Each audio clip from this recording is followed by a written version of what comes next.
Hi, this is Sarah with Immigration Project with a brief overview of asylum. This is not intended as individual legal advice for any particular case or person. This is just general information about asylum. What is asylum? The definition is it's a form of legal relief for people who are afraid to return to their country of origin because they have suffered persecution or they fear they will suffer persecution in the future by the government or an entity that the government cannot control, and the persecution is based on a characteristic they cannot or should not have to change. Asylum is not for people who have a general fear of returning to their country. Breaking that definition down into its parts, who qualifies for asylum? You must be physically present in the United States. You must have a well-founded fear of returning to your home country, and you must have suffered persecution or fear that you will suffer persecution in the future if forced to return to your country. It's very important to note that in general, you must apply to asylum within 1 year of arriving to the United States. First, to be physically present in the United States. That one's pretty obvious. You must be here in the US to do the application. Also, you can't have double citizenship, dual citizenship in 2 countries. So if you apply to asylum and you have dual citizenship, the government will ask, well, can't this person go to the other country where they have citizenship rather than seeking asylum in the United States? If they fear returning to their country of origin, can't they go to the other country where they are also a citizen? Similarly, if another country has offered you permanent residency, the government will ask, why are you not able to live in that other country that you already had an offer of permanent residency? It's also important to note that it's not possible to return to your country of origin. So having applied for asylum means that you fear for your life or liberty to return. If you then return, the government won't see your claim to asylum as valid because you said you were in fear for your life and then you've returned despite your fear. Speaking of the fear, it must be well-founded. So you would have fear because you were persecuted in the past, or you fear that you'll be persecuted in the future if you return to your home country. What is persecution? It's a threat to your life or freedom. Persecution can be physical harm, or it could be harm that's not physical, such as death threats or other psychological harm. This persecution, this harm, has to be caused because of one of these 5 protected categories: race, religion, nationality, political opinion, or membership in a particular social group. What is membership in a particular social group? It means suffering that harm or being at the risk of harm due to a characteristic that you can't change or you should not be forced to change. And then because you have this characteristic, your society defines you as a group that is distinct from the general population. So some examples of these social groups are the LGBTQ plus community, family groups, domestic violence related groups, political opponents to the government, or family members of certain groups of individuals. So someone who's not a political opponent themselves, but is the family member of a political opponent, for example. The third part of that definition was have suffered persecution or fear to suffer persecution. Again, persecution is a threat to your life or liberty, which could include physical or non-physical harm.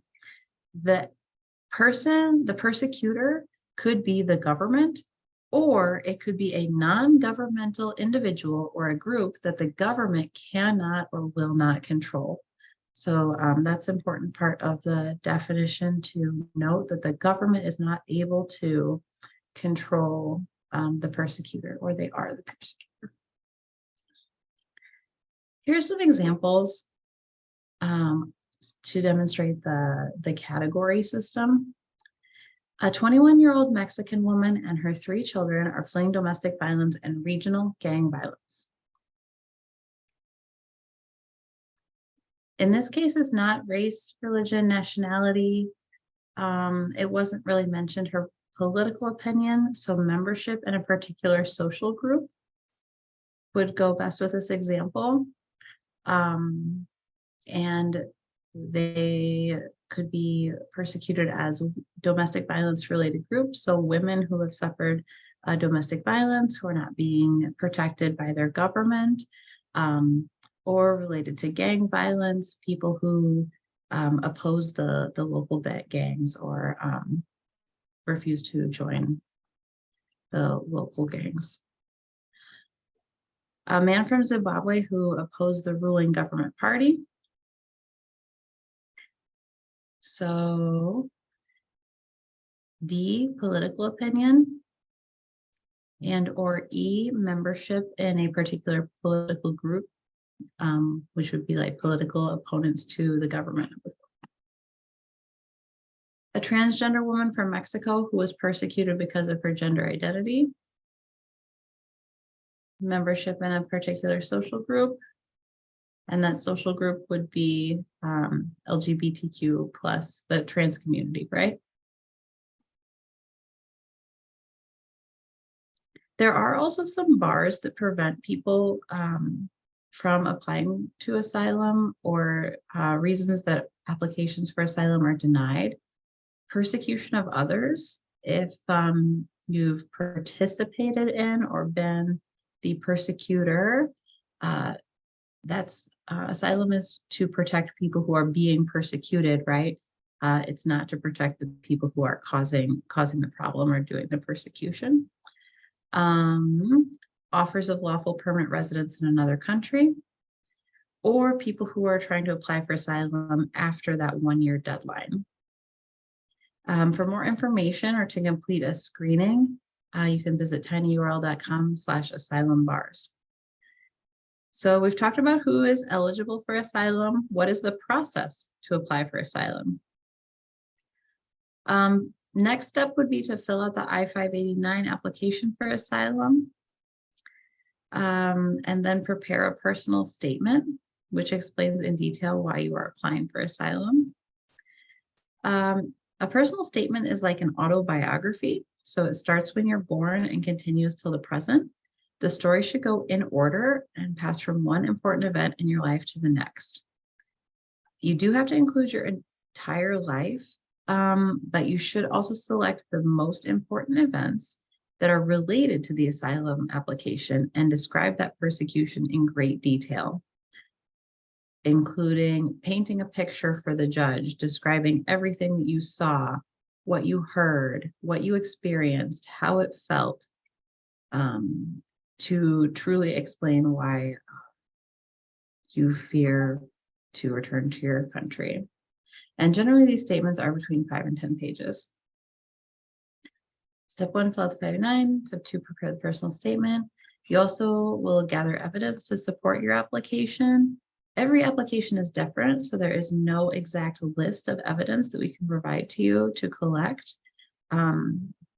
So you would want to reflect on what could demonstrate that your fear of persecution is well-founded. What could be evidence of why you fear to return?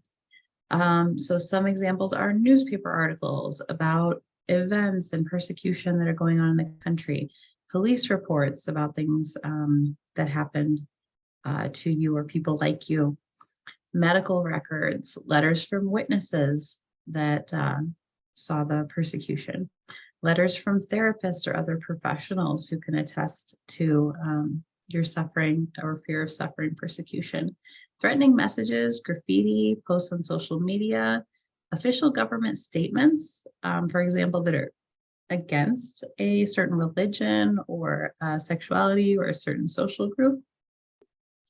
Other evidence could be proof of membership in a certain social group, such as like a political party registration card.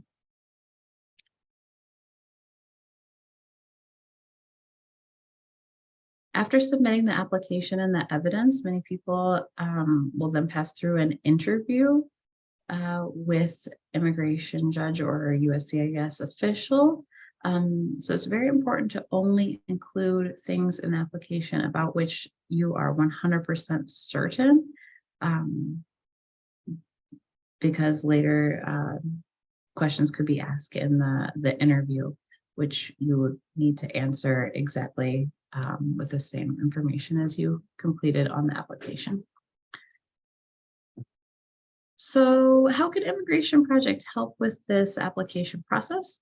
You're already doing step one, which is watching this video, where you can determine for yourself if you qualify for asylum and if you want to apply. After you've researched and determined that you qualify for asylum and you want to apply for asylum, you can fill out the I-589 application for asylum. If you need a copy of this application, visit the immigration services provider, the Illinois Welcome Center nearest you. Call 309-829-8703 if you're not sure where you could find a copy of the application in person, and we can direct you. Then you would complete the BARS worksheet to determine if there are any reasons that immigration might deny an asylum application. Then you will collect your documents, evidence of persecution, begin writing your personal statement. Once you submit that BARS worksheet from step 3, you will be contacted for an appointment. And lastly, or concurrently with collecting your documents and writing your personal statement, you'll attend that appointment with the attorney who can check your application. So if you choose to participate in Immigration Project's process, that's our process. You can also search for private attorneys or complete the application fully pro se, fully by yourself. And if you have further questions, please contact us at Immigration Project 309-829-8703 or follow us on Facebook at the Immigration Project. Thanks.